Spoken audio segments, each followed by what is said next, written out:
في لحظات كده الدموع فيها بتوجع أكتر من السكاكين، لأن اللي حصل كبير، لكن عشان اللي حصله كان من أقرب الناس ليه.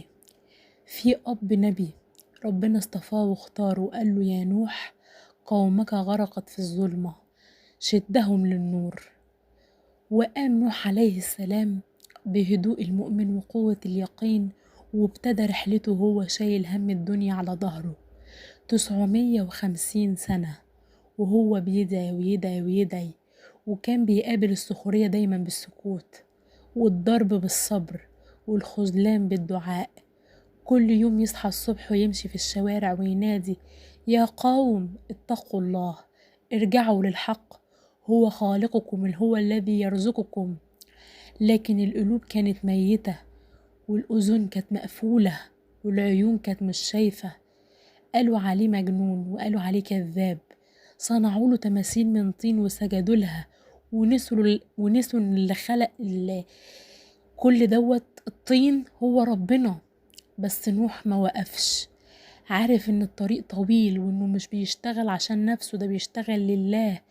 وكان عنده امل في ابنه اللي شافه من وهو طفل وشاف فيه كل احلامه، ابنه اللي سمعه بيقرأ ايات ربنا وشاف سجوده. لكن رغم كل ده قلبه ما خشعش فيه النور. كان بيسمع الناس بتضحك على ابوه يسكت، واوقات كان بيضحك معاهم. سيدنا نوح كان حاسس بس ما كانش بييأس. عدت السنين والكفر بيزيد والناس بتطغى أكتر، وسيدنا نوح رجع لربه وقال له يا رب إني مغلوب فانتصر. وإجا الرب ده من فوق 7 سما، اصنع الفلك فوق رملة ناشفة في وسط أرض ما تعرفش البحر.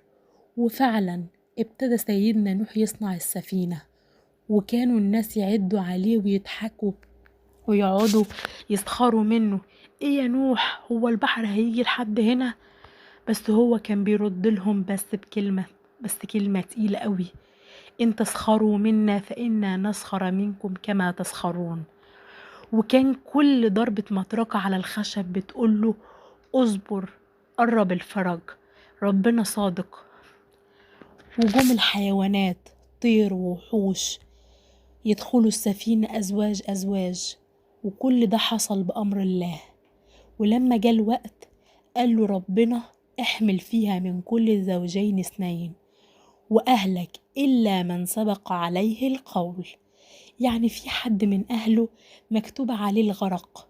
وسيدنا نوح قلبه دق وقال لنفسه مين، مراتي ولا ابني؟ المطر نزل، مش مطر عادي، ده غضب سماوي، والأرض فتحت بطنها، والمية طالعة من تحت ومن فوق ومن كل حتة، والناس بتجري وبيصرخوا، مفيش جبل نافع ولا حصن شايل. ونوح واقف على أباب السفينة وبينادي يا بني، يا بني اركب معنا ولا تكن مع الكافرين.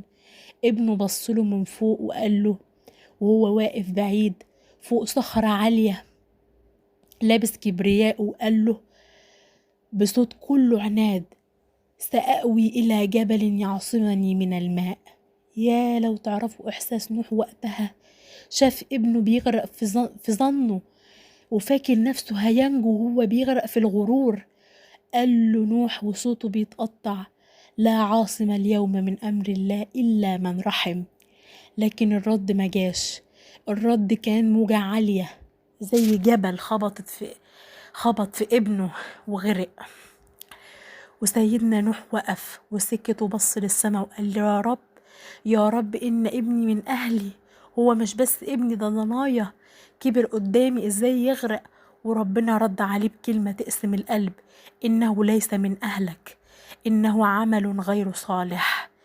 يعني مش القرابة اللي بتقربك من ربنا ولا الدم اللي بيشفع لك، ده القلب والنية والإيمان. نوح سكت سجد وقال رب إني أعوذ بك أن أسألك ما ليس به لي بعلم. وهو نازل على ركبته، مشهد عمره ما هينساه، ابنه بيغرق وهو مش قادر ينقذه. كان بيتمنى بس يبكي، بس الدموع مش نازلة، والسكينة اللي جواه مش سايباه يتنفس. مفيش أقصى من وجع العجز لما تشوف حبيبك بيضيع وانت عاجز. مرت الأيام وانتهى الطوفان، ورست السفينة على جبل الجودي، ونزلوا والدنيا اتطهرت. بس جوه قلب نوح لسه كان فيه وجع. كل ليلة كان يقعد لوحده ويبص للسما ويفتكر ضحكة ابنه وخطواته أول مرة نادى فيها يا أبايا.